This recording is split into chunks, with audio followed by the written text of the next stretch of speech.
Hello guys, so after ng pag-video ko ng fog, ayan naman, nagpakain naman ako na. Papatuka tayo ng ating mga alaga, mga langga. Ayan. Bigay-bigay. At alam niyo naman ang alaga. Hindi pwedeng gutomin, nagutom. Ito lang aking dinadalang ano. Yan, ang aking mga wet feeding. No? Kain todo.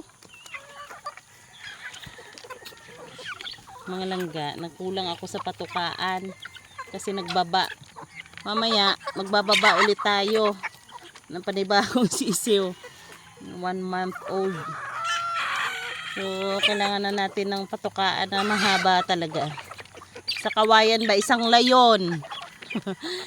For now, yan muna.